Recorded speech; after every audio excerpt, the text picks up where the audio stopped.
वार्ता विभूषणम् अमरं कृष्णं सारणं प्रबुधलोक जीवनं प्रणय प्रमत जागदीपनं वंदे जीवनं जीवनं तत्पुरुषोत्तम तत्पुरुषोत्तम तत्पुरुषोत्तम समस्त को ऑडियो क्लियर अच्छी तो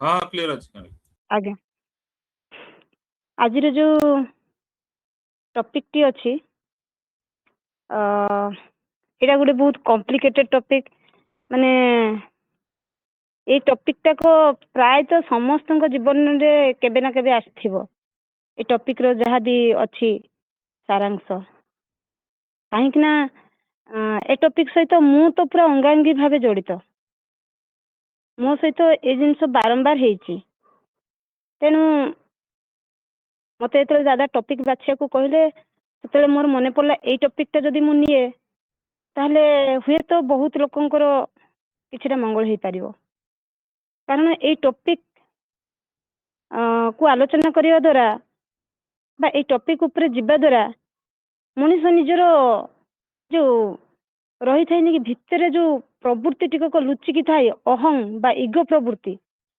से टिकक धरा पड़े तेणु मु भी निजे ठाकुरंकर आलोचना प्रसंग पढ़ी कि निजे निज गोटे परिवर्तन कली जहाँफल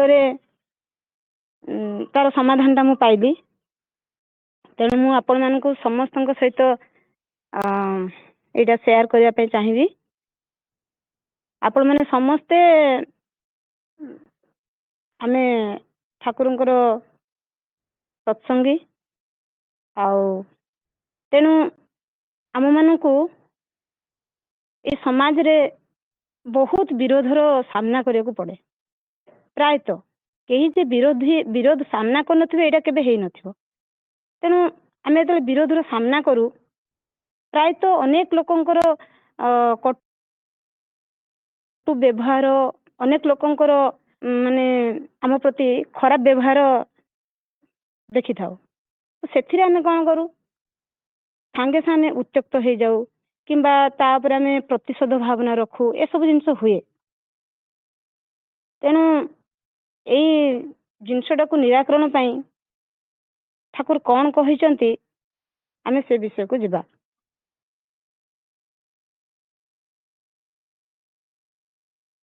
प्रथम सत्यानुसरण वाणी को आम टिके देखा जो टॉपिक अच्छी आमर जे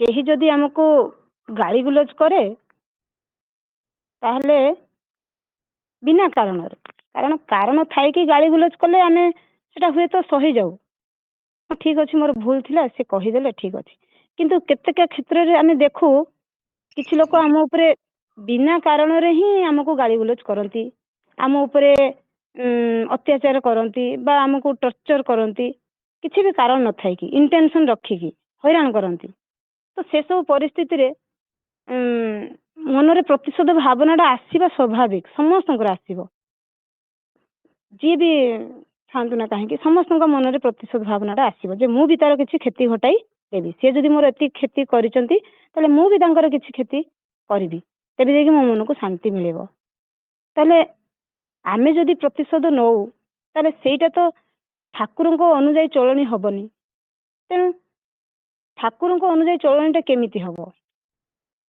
ठाकुर आमको कौन कहले से विषय जदि मनरे प्रतिशोध भावना आसुची ताहले आमे सेतरे कौन करिया सेटा हम सत्यानुसरण ठाकुर कहिसेंती जदि केई तमार कखनो अन्याय करे আর একান্তই তার প্রতিশোধ নিতে হয় তবে তুমি তার সঙ্গে এমন ব্যবহার করো যাতে সে অনুতপ্ত হয় এমন তোর প্রতিশোধ আর নেই অনুতাপ তুষানল তাতে উভয়েরই মঙ্গল তাহলে ঠাকুর এটি আমার মনর ভাবনাକୁ ଗୋଟେ ଅଲଗା ମୋଡ଼ ଦେଇ ଦେଇଛନ୍ତି କ'ଣ ନା ଯେ ଯଦି ତୁମ ମନରେ କେହି ଯଦି ତୁମର ଅନ୍ୟାୟ କରୁଛି बा तुमको किसी असुविधा पकाउची ताले तुम्हें ता प्रति जदि एकांत ही तुमको प्रतिशोध नेबा को ही इच्छा हेउची ताले तुमे ता सहित एपरि व्यवहार कर जेपरि कि से अनुतप्त हुए आ सी अनुतप्त ही प्रतिशोध सेटा ही सबुठु बड़ प्रतिशोध बोली ठाकुर कहिले सेथिरे आम माने दी जनकर ही मंगल आउ कौन कहले ठाकुर जे आमे बेले बेले कौन करू जदि भी आमको किए किछि कहिला आमे तापर हुए तो ता सहित मिसी थाउ किंतु भीतर रागड़ा आमर जाई न थाए भीतर गरमटा आमर जाई न थाए तेणु सेठी भी ठाकुर कहिसंती जे आम भाबु जे आम ताको क्षमा करदेलु किंतु प्रकृत रे सेटा क्षमा हेई न थाए सेटा भीतर से गरमटा थाए आमर तो सेठी पे ठाकुर कहले जे क्षमा कर किंतु अंतरेर सहित भीतर गरम रखे काय नन्ना साउंड आसुन नन्ना हेलो जय गुरु शुणा जाउची ना समस्त को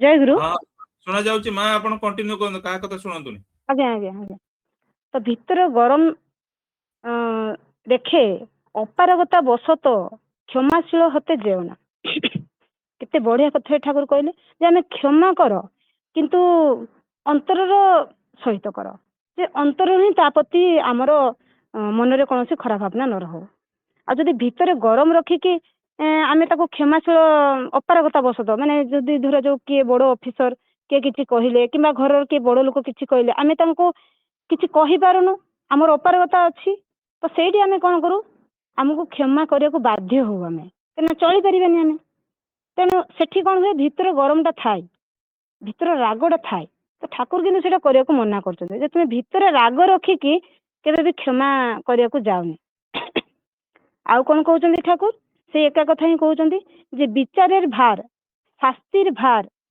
आपन हाथे नित्य जेवना अंतरेर सहित परम पितार ऊपर न्यस्त कर भालो होबे काहाके अन्यायेर जन्य यदि तुमी शास्ति विधान करो निश्चय जेन परम पिता ओई शास्ति उभयेर मध्य तारतम्यानुसार भाग करे देबेन ठाकुर कहले ए जो आमे प्रतिशोध कथा कहूचु एटा तो सांगे सांग नहीं परिबा आमे आमर से शक्ति भी अच्छी किंतु ठाकुर कहउछन्ती विचारर भारटा शास्तिर भारटा तुमे निज हाथ रे केबे भी नेबाकू जाओनी अंतरर सहित परम पितांको ऊपर न्यस्त कर ठाकुर पाखे बस तार मंगल प्रार्थना करवा बसिकी मंगल प्रार्थना करवा आउ ठाकुर ऊपर ही छाड़ीदेवा जे प्रभु तुमर जहा इच्छा ताहा हो से लोकटी तो मते एमिति कथबार्ता करिछि तो ता विचार आपण ही करंतु से तो मते क्षति पहुंचाइया पे सब बेले चाहूची तेणु तार कौन भल हब खराब हो सेटा आपण ही बुझंतु तेणु सेटा ही आमे करिया उचित आमे केबे निज हाथ को से जिंस नबा उचित नुह किंतु बेले बेले आमे कौन करू आमे निजे ही सेटा को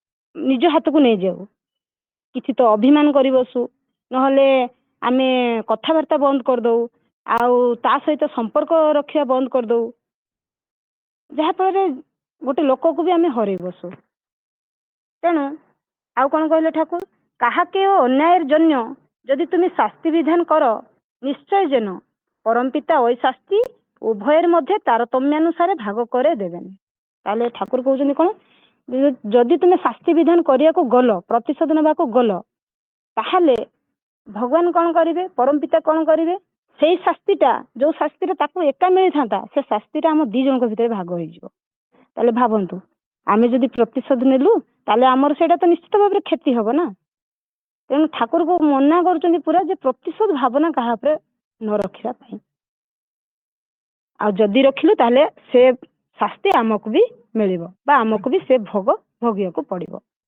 एटा बहुत सुंदर थिला सत्यानुष्ठान कथा आमे बारंबार ए कथा को पढ़ू बुझू किंतु कला बेले आमे तार उल्टा ही करू कारण हमर प्रवृत्ति एते शक्तिशाली से हमको ठाकुर कथाटा ही मानिया को दिए ना ठाकुर कथा मानिबा को से सब बेले अटकाए कारण आम भितर अहंकार रही आम भितर क्रोध रही तेणु आमे केमिति ठाकुर कथाटा को मानि परिबा सेटा ही प्रॉब्लम हुए तापर एठी ठाकुर आलोचना प्रसंग रे भी कहउचंती तांको जने भाई आसिकी पचारचंती कहउचंती जे हठात अनेक समय एक एक जनेर व्यवहार चटे जाए ପ୍ରତିଶୋଧ ନିତେ ଇଚ୍ଛା କରେ ଏ ରୂପାଇ କି।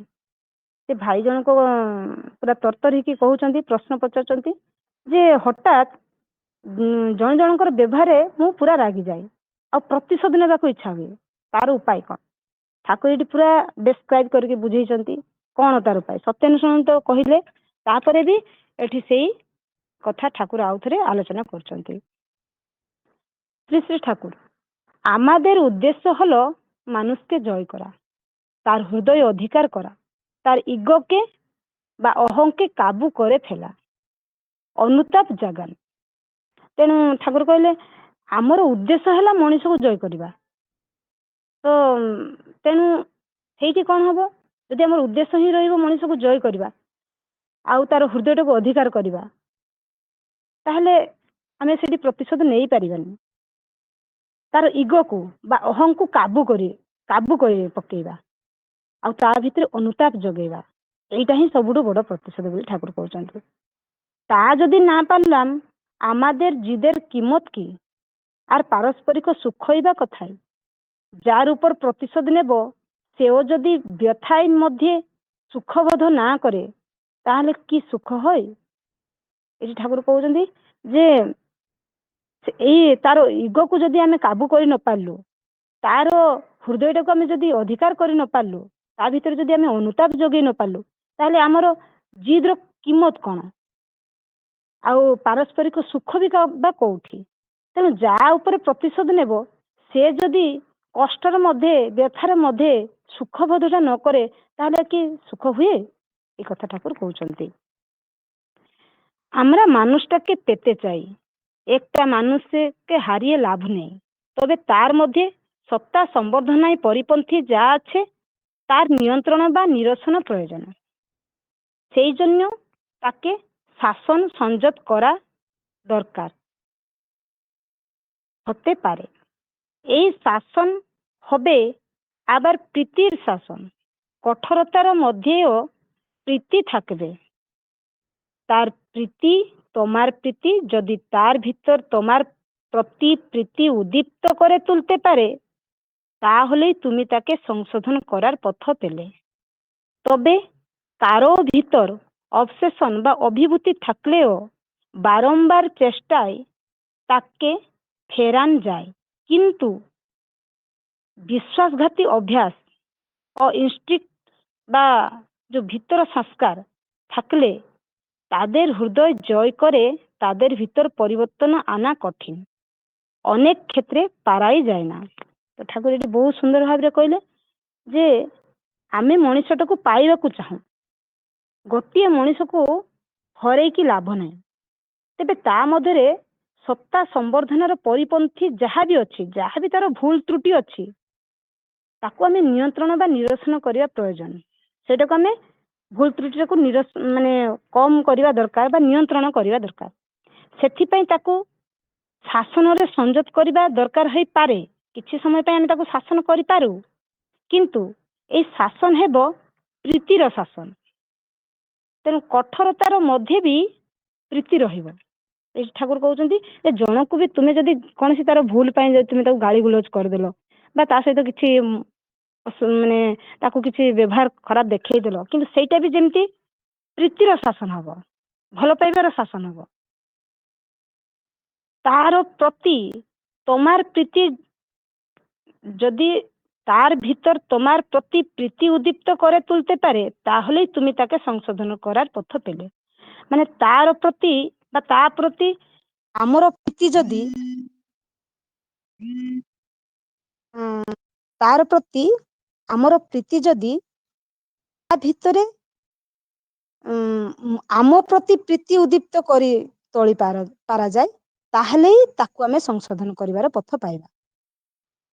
ସେ ଲୋକଟାର ପ୍ରୀତି ଆମ ପ୍ରତି ରହିବା ଦରକାର, ହେଲେ ଯାଇକି ସେ ସଂଶୋଧନ ଆମେ ତାକୁ କରିପାରିବା, ରାସ୍ତା ପାଇବା।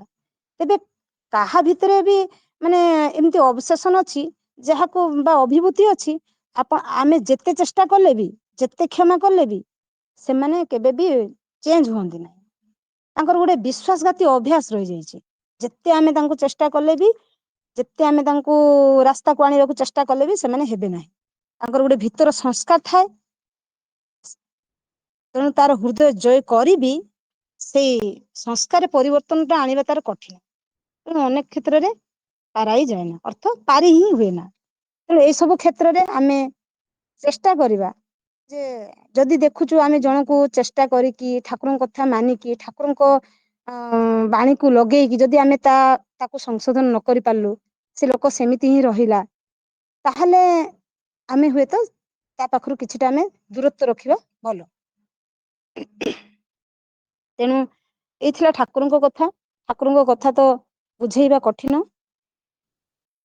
ତ ଏଇ ଯୋଉ ଠାକୁର ଯୋଉ କହିଛନ୍ତି କଥାଟା, ତ ଏଇଠି ଠାକୁର କେମିତି ଏ କଥାକୁ ପରିପାଳନ କରିଥିଲେ ତାର ଗୋଟେ ମୁଁ ବାସ୍ତବ ଉଦାହରଣଟେ ଦେବି।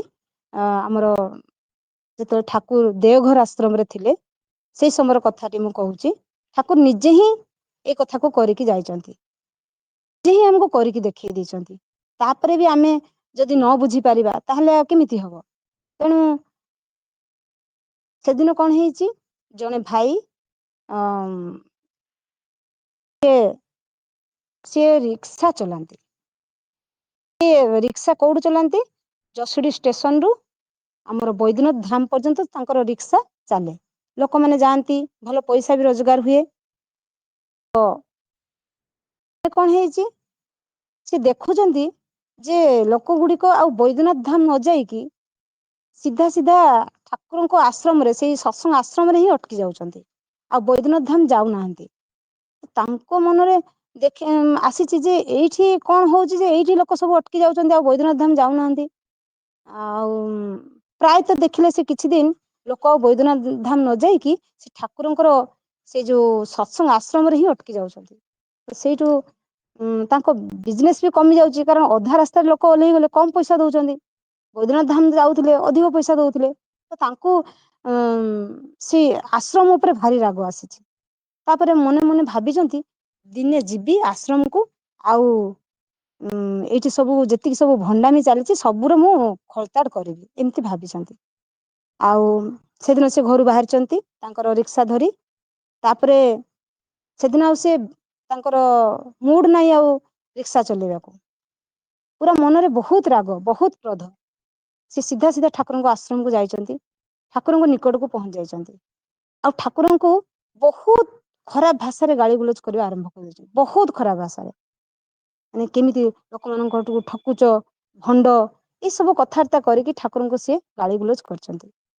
ଆଉ ଆଶ୍ରମର କର୍ମୀ ଯେତେ ବି ଥିଲେ ସେମାନେ ବି ତାଙ୍କୁ ଅଟକେଇବାକୁ ଚେଷ୍ଟା କରିଛନ୍ତି। କିନ୍ତୁ ହେଲେ ବି ତାଙ୍କୁ ସେମାନେ ଅଟକେଇ ପାରି ନାହାନ୍ତି। ତାଙ୍କର ଦିନ ସାରା କଟି ଯାଇଛି ସେ ଆଶ୍ରମରେ। ଆକୁ ଦେଖିଲେ ଗାଳି କରୁଛନ୍ତି, ତାକୁ ଦେଖିଲେ ଗାଳି କରୁଛନ୍ତି, ଯାହାକୁ ପାଉଛନ୍ତି ଗାଳି କରୁଛନ୍ତି ଖାଲି। ତୁମରି ପାଇଁ ମୋର ବିଜନେସ ସେମିତି ହେଲା, ଏମିତି ସବୁ କଥାବାର୍ତ୍ତା କରୁଛନ୍ତି। କିନ୍ତୁ ଠାକୁରଙ୍କର ଆଦେଶ ବିନା କେହି ତାଙ୍କ ଦେହରେ ହାତ ବି ଲଗେଇ ପାରିବେନି, କି ତାଙ୍କୁ ପଦେ ଜୋରରେ ବି କହିପାରିବେନି। ତେଣୁ କେହି କିଛି ତାଙ୍କୁ କହୁନାହାନ୍ତି। ତାଙ୍କର ଦିନ ସାରା କଟି ଯାଇଛି ସେ ଆଶ୍ରମରେ। ଏପଟେ କଣ ହେଇଛି, ଏପଟେ ତାଙ୍କ ସ୍ତ୍ରୀ ଜଗିଛନ୍ତି ସିଏ ଆସିଲେ ରୋଷେଇ ବାସ କରିବେ। ତ ଦେଖିଲେଣି ଦିନ ଦିପହର ହେଲାଣି ସେ ଆସୁନାହାନ୍ତି।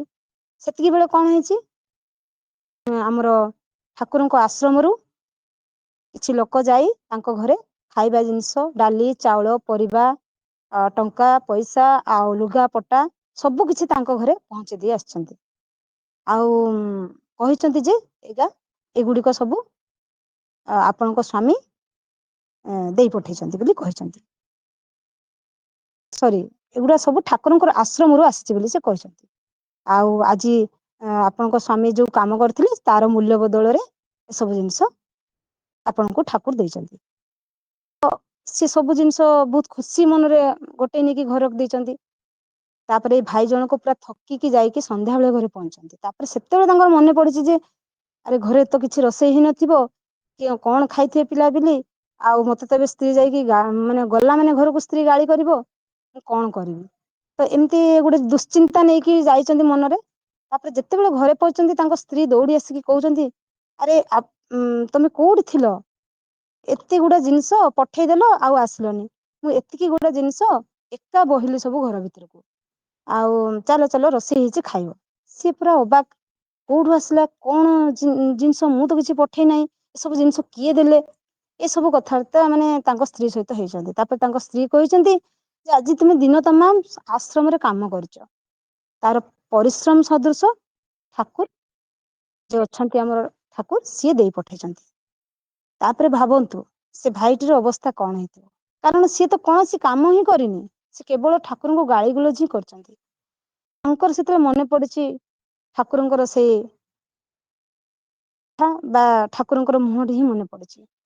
ସେ ସିଧା ଦୌଡି ଦୌଡି ଆସିକି କାନ୍ଦି କାନ୍ଦି ଠାକୁରଙ୍କ ଆଶ୍ରମକୁ ପହଞ୍ଚି ଯାଇଛନ୍ତି, ଆଉ ଠାକୁରଙ୍କ ପାଖରେ ଯାଇ କ୍ଷମା ପ୍ରାର୍ଥନା କରୁଛନ୍ତି। ପ୍ରଭୁ ମୋର ଭୁଲ ହେଇଯାଇଛି, ମୁଁ ଆପଣଙ୍କୁ ଚିହ୍ନିବାରେ ଭୁଲ କରିଦେଇଛି, ମତେ କ୍ଷମା କରନ୍ତୁ।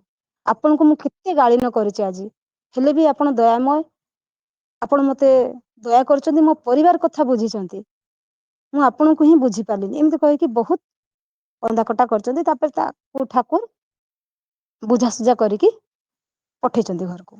ତାହେଲେ ଦେଖନ୍ତୁ ଏଇ ଯୋଉ କଥାଟା ହେଲା, ଏଇଠି ଠାକୁର କଣ କଲେ? ସେ ଲୋକ ଯୋଉ ଠାକୁରଙ୍କୁ ଗାଳି ଗୁଲଜ କଲେ, ତା ବଦଳରେ ଠାକୁର କଣ କଲେ?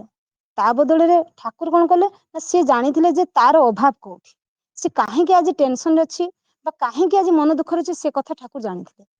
ତେଣୁ କଣ କଲେ, ତାର ଅଭାବ ଟା ଯେତେବେଳେ ପୂରଣ କରିଦେଲେ, ସେ ଲୋକଟି ବହୁତ ଖୁସି ହେଇଗଲା। ଆଉ ଜାଣିପାରିଲା ଯେତେବେଳେ ଠାକୁର ହିଁ ଏସବୁ ଜିନିଷ କରିଛନ୍ତି, ଯାହାଙ୍କୁ ମୁଁ ଏତେ ଖରାପ ଭାଷାରେ ଗାଳି ଗୁଲଜ କରୁଛି, ସିଏ ହିଁ ଏସବୁ ଜିନିଷ କରିଛନ୍ତି, ସେତେବେଳେ ତାର ମୁଣ୍ଡଟି ସ୍ୱତଃ ନଇଁଗଲା ଠାକୁରଙ୍କ ପାଖରେ। ଠିକ ସେଇଭଳି ଠାକୁର ଆମକୁ ଠିକ ସେଇଭଳି ହେବାକୁ ହିଁ କହୁଛନ୍ତି। ତେଣୁ ଏଠି ଆମେ କଣ ଜାଣିଲେ, ଯଦି ବି ଆମକୁ କିଏ ଗାଳି ଗୁଲଜ କଲା, ଆମ ସହିତ ଖରାପ ବ୍ୟବହାର କଲା, ତାପରେ ବି ଯଦି ଆମେ ତା ସହିତ ସୁନ୍ଦର ବ୍ୟବହାର କରିପାରୁ, ତାକୁ ଟିକେ ଆମେ ଖାଦ୍ୟ, କୌଣସି ବି ଆମ ଘରର କିଛି ତିଆରି ଖାଦ୍ୟ ହଉ କିମ୍ବା ବଜାରରୁ କିଛି କିଣିକି ହଉ ଆମେ ଯଦି ଦଉ, ତାହେଲେ ନିଶ୍ଚିତ ଭାବରେ ତା ଭିତରେ ଅନୁତାପ ଆସିବ। ସେଇଟା ହିଁ ଠାକୁର ଚାଇଛନ୍ତି। ଯଦି ସେ ଅନୁତାପ କଲା, ତାହେଲେ ନିଶ୍ଚିତ ଭାବରେ ସେ ଭାବିବ ଯେ ମୁଁ ଆକୁ ଗାଳି କରି ଭୁଲ କରିଛି, ଆଉ ତା ଭିତରେ ସେ ଅନୁତାପ ଆସିଲେ ହିଁ ସେ ପରିବର୍ତ୍ତନ ହବ। ତେଣୁ ଏ ଠାକୁର ବାସ୍ତବ ଉଦାହରଣ ନିଜ ଜୀବନରେ କରିକି ଦେଖେଇ ଦେଇଛନ୍ତି। ତେଣୁ ଏଇଠୁ ହିଁ ଆମେ କିଛି ଶିକ୍ଷା ପାଇପାରିବା, ଆଉ ଆମ ଜୀବନ ଲଗେଇ ପାରିବା। ଆଉ ଗୋଟିଏ ଉଦାହରଣ କହିବାକୁ ଚାହିଁବି, ବାସ୍ତବ ଉଦାହରଣ ଶ୍ରୀ ଆଚାର୍ଯ୍ୟ ଦେବଙ୍କର। ଥରେ କଣ ହେଇଛି, ସେ ଆଚାର୍ଯ୍ୟ ଦେବ ଆଶ୍ରମରେ ଥାନ୍ତି, ଆଉ ଆମର ଯୋଉ ପୂର୍ବତନ ଆଚାର୍ଯ୍ୟ ଦେବ ଥିଲେ, ସିଏ ବି ବସିଛନ୍ତି। ସେତେବେଳେ ଜଣେ ଲୋକ ଆସିକି, ଆମର ଯୋଉ ପୂର୍ବତନ ଆଚାର୍ଯ୍ୟ ଦେବ ଥିଲେ, ତାଙ୍କୁ ବହୁତ ଖରାପ ଭାଷାରେ ଗାଳି ଗୁଲଜ କରିଛନ୍ତି। ତୁମେ ସବୁ ଲୋକମାନଙ୍କଠୁ ଏମିତି ପଇସା ନଉଛ, ସବୁ ଲୋକଙ୍କୁ ଠକୁଛ, ଏତିକି ସବୁ ପଇସା ନେଇକି ସବୁ ସତ୍ସଙ୍ଗ ମାନେ ଅନୁଷ୍ଠାନ ସବୁ ଗଢିଛ, ଏମିତି ସବୁ ବାଜେ କଥା ସବୁ କହିଛନ୍ତି। ଏଇ କଥାଟି ସେ ଆଚାର୍ଯ୍ୟ ଦେବ ନିଜେ ହିଁ କହୁଥିଲେ। ଶୁଣୁଛି କୋଉ ଗୁଡେ ଇଏରେ ଶୁଣିଥିଲି ମୁଁ, ଯେ ସେତେବେଳେ ତାଙ୍କୁ ଏତେ ରାଗ ଲାଗୁଛି, ଏତେ ରାଗ ଲାଗୁଛି, ଯେ ଭାବୁଛନ୍ତି ଯେ ମୁଁ ତାକୁ ଯାଇକି ଉଠେଇକି କଚାଡିକି ଫିଙ୍ଗିଦେବି।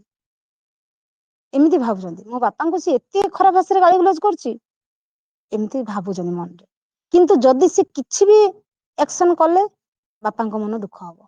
ଦେଖନ୍ତୁ, କେବଳ ସେ ବାପାଙ୍କ ପାଇଁ ହିଁ ସେ ନିଜ କ୍ରୋଧକୁ ନିୟନ୍ତ୍ରଣ କରିଦେଲେ। ବାପାଙ୍କ ମନରେ କଷ୍ଟ ନ ହଉ, ସେଥିପାଇଁ ନିଜ କ୍ରୋଧକୁ ସେ ନିୟନ୍ତ୍ରଣ କରିବାକୁ ବାଧ୍ୟ ହେଲେ। ତାଙ୍କ ଭିତରେ ବି କ୍ରୋଧ ଆସୁଛି, ତାଙ୍କ ଭିତରେ ବି କ୍ରୋଧ ଅଛି, କିନ୍ତୁ ସିଏ ସେଇଠି ନିୟନ୍ତ୍ରଣ କରିବାକୁ ବାଧ୍ୟ ହେଲେ। କାହିଁକି? ଯଦି ସେ ଲୋକକୁ ସେ ପିଟା ମରା କରିବେ, ତାହେଲେ ତାଙ୍କ ବାପା ଆହୁରି ମନ ଦୁଃଖ କରିବେ। ଆହୁରି ଏଇ ଲୋକ ଯେତିକି ଗାଳି ଦେଲା, ଯେତିକି ମନ ଦୁଃଖ ନାହିଁ, ସେ ଲୋକ ପ୍ରତି ଯଦି ଆମେ ଆଚାର୍ଯ୍ୟ ଯଦି ଖରାପ ବ୍ୟବହାର କରିଦିଅନ୍ତି, ତାହେଲେ ଆହୁରି ମନ ଦୁଃଖ ହବ। ତେଣୁ ଆଚାର୍ଯ୍ୟ ଦେବ ସେଠି ପୁରା ଚୁପ ହେଇକି ରହିଲେ, ଆଉ କିଛି ବି କହିଲେନି। ଆଉ ବହୁତ ଦିନ ତକ ସେ ଭାବନା, ସେ ଦୁଃଖ ତାଙ୍କ ମନ ଭିତରେ ରହିଲା, ଯେ ମୋ ବାପାଙ୍କୁ ଜଣେ ଏମିତି ଗାଳି କରି ପଳେଇଲା, ଆଉ ମୁଁ ତାର କିଛି କରିପାରିଲିନି। ଏମିତି ଗୋଟେ ମନରେ ଥାଏ, ଦୁଃଖ ଥାଏ। ଦିନେ କଣ ହେଇଛି, ସେ ଲୋକଟି ବହୁତ ଦେହ ଖରାପରେ ପଡିଛି, ମାନେ ତାର ବହୁତ ଜୋରରେ ଦେହ ଖରାପ। ସେ ବିଛଣାରୁ ଉଠି ବସି ବି ପାରୁନି। ତା ସ୍ତ୍ରୀ ଦୌଡି ଦୌଡି ଆସିକି, ଆମର ଯୋଉ ପୂର୍ବତନ ଆଚାର୍ଯ୍ୟ ଦେବ ଥିଲେ, ତାଙ୍କୁ ଗୁହାରି କରୁଛନ୍ତି, ଦାଦା ଆଉ ସ୍ଵାମୀ ବହୁତ ଦେହ ଖରାପରେ ପଡିଛନ୍ତି, ଆପଣ ଗୋଟେ କିଛି କରନ୍ତୁ, ତାଙ୍କୁ ଟିକେ ବଞ୍ଚାନ୍ତୁ। ତ ସେଇଠି କଣ କଲେ, ଆମର ଯେ ପୂର୍ବତନ ଆଚାର୍ଯ୍ୟ ଦେବ ଥିଲେ, ସିଏ ଡାକିଲେ, ଆମର ଆଚାର୍ଯ୍ୟ ଦେବଙ୍କୁ ଡାକିଲେ, କହିଲେ ଆଉ ତୁମେ ଯାଅ, ସେ ଲୋକର ଟ୍ରିଟମେଣ୍ଟ କରିବ, ଆଉ ତା ସହିତ ଭଲ ଭାବରେ କଥା ହେଇକି ଆସିବ। ତାକୁ ଟିକେ ବଳ ଦବ ତା ମନରେ, ତା ସହିତ ଟିକେ ଭଲ ପାଇବା ସହିତ କଥା ହେବ, ଏମିତି କହିଲେ। ତ ଆଚାର୍ଯ୍ୟ ଦେବ ନିଜେ କହୁଛନ୍ତି, ଯେ ସେତେବେଳେ ମୁଁ ନିଜକୁ ପ୍ରସ୍ତୁତ ବି କରିପାରୁନି, ଯେ ମୁଁ ସେଇ ଲୋକ ପାଖକୁ ଯିବି, ଯିଏ ମୋ ବାପାଙ୍କୁ ଏତେ ଗାଳି କରିଥିଲେ, ଏତେ କଟୁ ଭାଷାରେ ତାଙ୍କୁ ଗାଳିଗୁଲଜ କରିଥିଲେ, ମୁଁ ସେଇ ଲୋକ ପାଖକୁ ଯିବି ପୁଣି ତାର ସେବା କରିବି। ମାନେ ଭାବନ୍ତୁ ତାଙ୍କୁ ନିଜକୁ କେତେ ହାଇ ଲେବୁଲରେ ସେ ନିଜକୁ ରଖିଥିବେ। ତାପରେ ସେ କହିଲେ ମତେ ବହୁତ ନିଜକୁ ମାନେ ମନଟାକୁ ବହୁତ ଉଚ୍ଚକୁ ନବାକୁ ପଡିଥିଲା। ଯେତେବେଳେ ସେ ଲୋକ ପାଖକୁ ଗଲି, ମୋ ମନରେ ଇଚ୍ଛା ନଥାଏ, ହେଲେ ବି ଯେହେତୁ ବାପାଙ୍କର ଆଦେଶ ମୁଁ ଗଲି। ଆଉ ସେ ଲୋକର ସେବା କଲି, ତାଙ୍କୁ ଟିକେ ତାଙ୍କ ସହିତ ଭଲ ଭାବରେ କଥା ହେଲି। ଆଉ ତାଙ୍କ ପାଇଁ ଯାହାବି ଔଷଧ ପତ୍ର ବ୍ୟବସ୍ଥା କରାଗଲା। ତାପରେ ସେ ଲୋକଟି ବି ଭଲ ହେଇଛନ୍ତି। ତ ଏଠୁ ବି ଆମେ ଜାଣିପାରିବା, ଏ ଉଦାହରଣ ବି ଆମେ ଜାଣିପାରିବା, ଯଦି ବି ଆମ ପ୍ରତି କିଏ ଖରାପ ବ୍ୟବହାର କରିଛି, ଆମର ପ୍ରିୟଜନଙ୍କ ପ୍ରତି କିଏ ଖରାପ ବ୍ୟବହାର କରିଛି, ତାହେଲେ ପରିସ୍ଥିତି ପଡିଲେ, ଅସୁବିଧା ଯଦି ସେ ଲୋକର ହୁଏ, ତାହେଲେ ନିଶ୍ଚିତ ଭାବରେ ଆମେ ସେ ରାଗକୁ ନ ରଖିକି ତାର କଥା ଆମେ ବୁଝିବା। ତେବେ ଯାଇକି ଆମେ ଠାକୁରଙ୍କର ମଣିଷ ହେଇପାରିବା। ପ୍ରଭୁଙ୍କର ଜଣେ ମନଲକ୍ଷୀ ମଣିଷଟିଏ ହେଇପାରିବା। ଆଉ ଠାକୁର ଯେମିତି ଚାହିଁଛନ୍ତି ଆମ ଭିତରେ ସେ ଠାକୁରତ୍ୱ ଟା ଜାଗି ଉଠିବ। ଏଇଥିଲା ମାନେ ଆଜିର କିଛି ଘଟଣା। ତ ମୁଁ ଆଜି ମୋର ଗୋଟେ ଛୋଟ ଘଟଣା କିମ୍ବା ମୋର ଗୋଟିଏ ଦିଟା କଥା କହିକି ମୁଁ ଶେଷ କରିବି। ହେଉଛି ଏଇ ଯୋଉ ଘଟଣା, ଏଇ ଜିନିଷ ମୋ ସହିତ ବାରମ୍ବାର ହେଇଛି। ବାରମ୍ବାର ହେଇଛି ମାନେ ମୁଁ ବହୁତ ସରଳ, ତ ମୁଁ ଏତେ କଥା ବୁଝିପାରେନି ଯେ କିଏ କଣ ମତେ ଅସୁବିଧାରେ ପକେଇବ, କିଏ କିଏ ମତେ କ୍ଷତି କରିବାକୁ ଚାହୁଁଛି, ମୁଁ ବେଶୀ ବୁଝିପାରେନି। ତ ମୁଁ କଣ କରେ, ସମସ୍ତଙ୍କ ସହିତ ଟିକେ ମିଶିଯାଏ, କଥା ହେଇଯାଏ। ତ ସେମାନେ ମତେ କଣ କରନ୍ତି, ଯେତେବେଳେ ମୋର ୱିକ୍ ପଏଣ୍ଟ କୁ ଜାଣି ଯାଆନ୍ତି, ସେତେବେଳେ ମତେ ସେମାନେ ଅସୁବିଧାରେ ପକେଇବା ଷ୍ଟାର୍ଟ କରିଦିଅନ୍ତି। ଆଉ ମୁଁ ଟିକେ ମାନେ ଠିକ କଥା ଟା କହେ ବା ଠାକୁରଙ୍କ ଅନୁଯାୟୀ ଚାଲେ ବୋଲି, ସେମାନଙ୍କର ମୋ ଉପରେ ଟିକେ ମାନେ ବିରୋଧ ଭାବ ଟିକେ ରହିଛି। ତ ଯାହା ଫଳରେ ସେମାନେ ମତେ ବହୁତ ଅସୁବିଧାରେ ପକେଇବାକୁ ଚେଷ୍ଟା କରନ୍ତି। ଯାହା ହଉ ଠାକୁରଙ୍କ ଦୟାରେ ମୁଁ ସେଠୁ ପାରେଇ ଯାଏ। କିନ୍ତୁ ବହୁତ ସାରା ମତେ ପ୍ରୋବ୍ଲେମ କରିବାକୁ ଚେଷ୍ଟା କରନ୍ତି। ଯେମିତି କିି ମିଛ କଥା କହିକି ମତେ ଗାଳି ଗୁଲଜ କରିବା, ମୁଁ ସେଇଟା କରିନଥିବି କିନ୍ତୁ ମତେ ସେଇଟାରେ ଗାଳି ଗୁଲଜ କରାଯିବ। ତାପରେ ବି ମୁଁ ଠାକୁରଙ୍କ କଥା ମାନିକି ଚେଷ୍ଟା କରିଛି, ତାଙ୍କୁ ନେଇକି କିଛି ଖାଇବା ଦବା କିମ୍ବା ତାଙ୍କ ସହିତ ପୁଣି ମିଶିବା, ଏମିତି କରିଛି। ଟିକେ ତ ମନ ଟା କେମିତି ଲାଗେ, ହେଲେ ବି ଠାକୁର ଖୁସି ହେବେ ଏ ଭାବିକି ହିଁ ମୁଁ କରେ। ତାପରେ ବି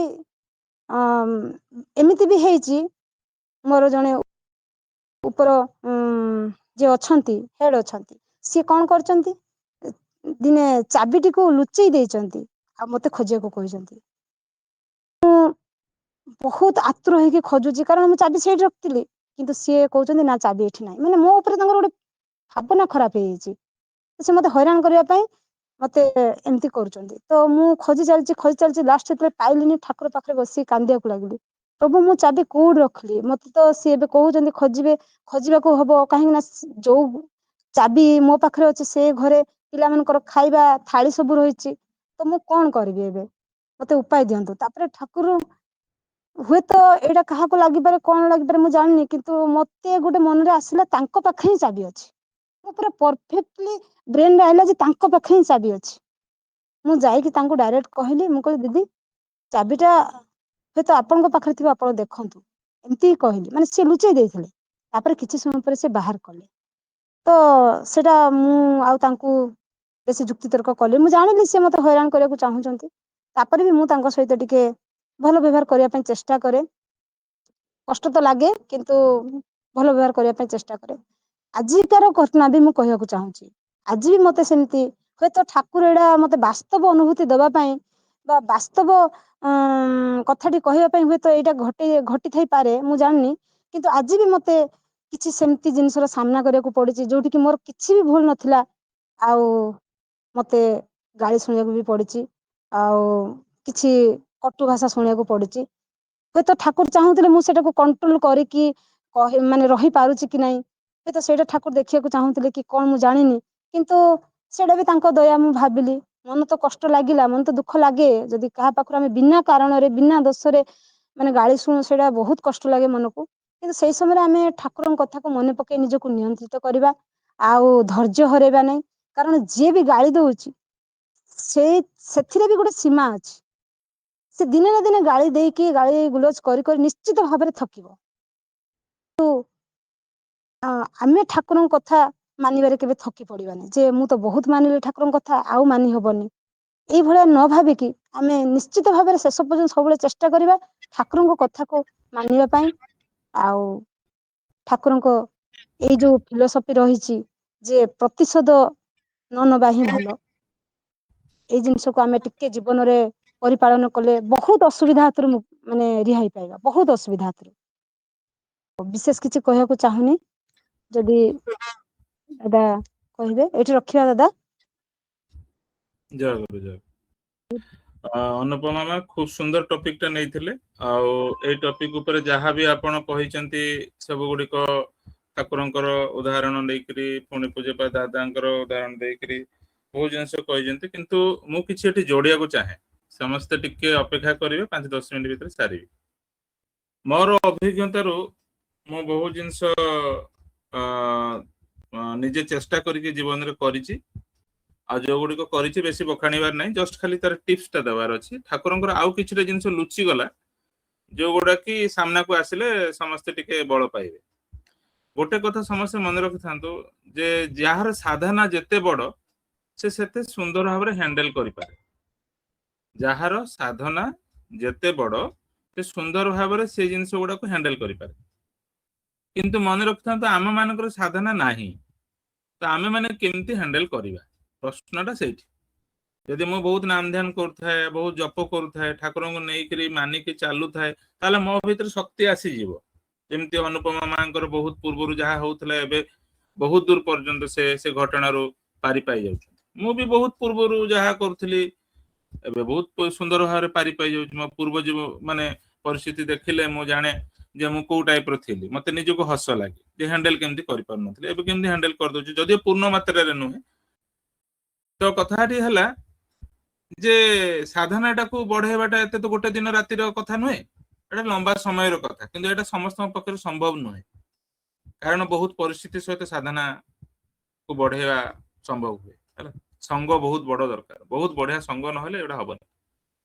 ତ ବର୍ତ୍ତମାନ କଥାଟି ହେଲା, ଛାଡନ୍ତୁ ସେ କଥା। ସାଧନା ଆମର ନାହିଁ ଭଲ, ତଥାପି ଆମେ କେମିତି ତାକୁ କରିପାରିବା ହେଲା।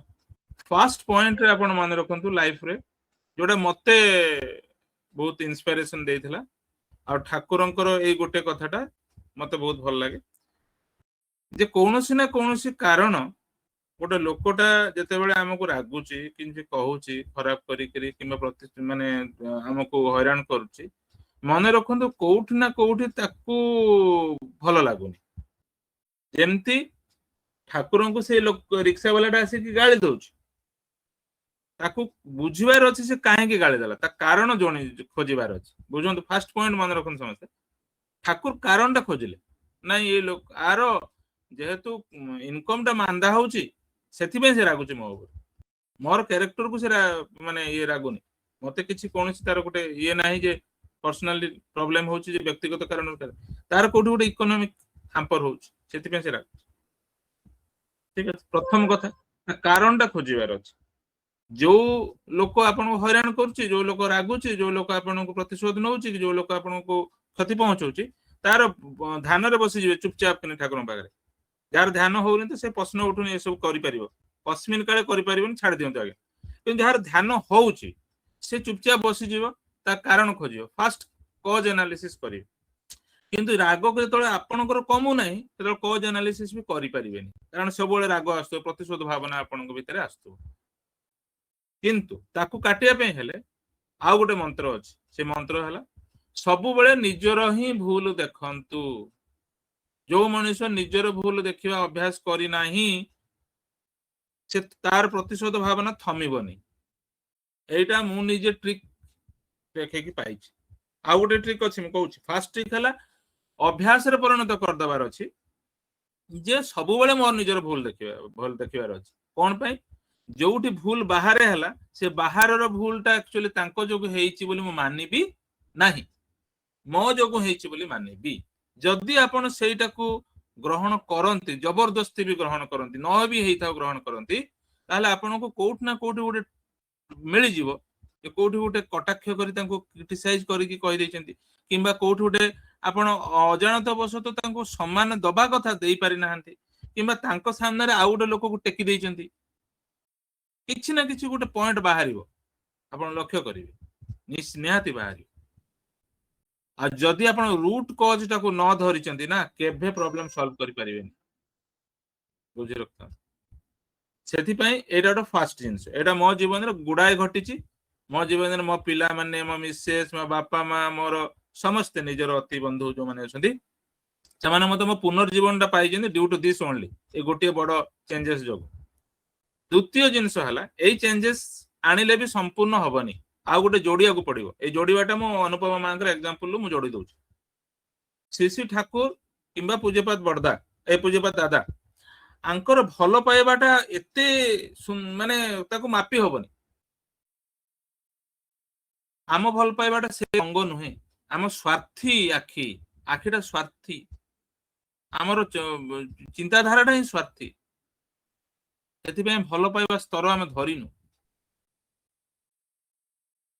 ତେଣୁ ଭଲ ପାଇବା ସ୍ତର ଯଦି ଧରିବେ ତାହେଲେ ଗୋଟେ ମନ୍ତ୍ର ଅଛି ଠାକୁରଙ୍କର ସେଟା ହେଲା ଡୁ unto other as you want to be done by ଆପଣ ନିଜକୁ ସେଇ ଜାଗାରେ ରଖନ୍ତୁ ଏବଂ ଭାବନ୍ତୁ କଣ କରିବାର ଥିଲା ତାହେଲେ ଆପଣ ବୁଝିପାରିବେ ଏବଂ ସେଇଟା ଭଲ ପାଇବାର ଆରମ୍ଭ ତାପରେ ଆପଣ କଣ ବିହେଭ କରିବେ କଣ ନାହିଁ ପ୍ରତିଶୋଧ ଦେବେ ନ ତ ସବୁ ଉଡିଯିବ ମାନି ନିଅନ୍ତୁ ଆପଣଙ୍କର ଧର୍ମପତ୍ନୀ ବହୁତ ବିଜି ରହୁଛି ଏତେ ଲୋକଙ୍କୁ ଖାଇବା ପିଇବା ବ୍ୟତିବ୍ୟସ୍ତ କରିକି ରହୁଛି ଦିନ ସାରା କିମ୍ବା ଆପଣଙ୍କ ସ୍ୱାମୀ ବହୁତ ଖଟୁଛନ୍ତି ଟିକେ ନାମଧ୍ୟାନ କରି ଭାବନ୍ତୁ ତାଙ୍କ ପରିସ୍ଥିତି ଭିତରେ କେତେ ସେ ପରିଶ୍ରମ କରୁଥିବେ କୋଉ ଭଳି ଅସୁବିଧା ସହିତ ସମ୍ମୁଖୀନ ହଉଥିବେ କିଏ ଧର ଏଡିକ୍ଟେଡ୍ ଥିବ ସେ ଯୋଉଟା ବାହାରିବାକୁ ଚାହିଁଲେ ବି ବାହାରି ପାରୁନ ତାଙ୍କ ପରିସ୍ଥିତିରେ ପଡନ୍ତୁ ଆପଣଙ୍କ ଭଲ ପାଇବାଟା କିଛି ରଙ୍ଗ ଧରିବ ଏବଂ ଆପଣ କହିବେ କଣ ନ କହିବେ କଣ କରିବେ କଣ ନ କରିବେ କଣ ସବୁ ସାମ୍ନାକୁ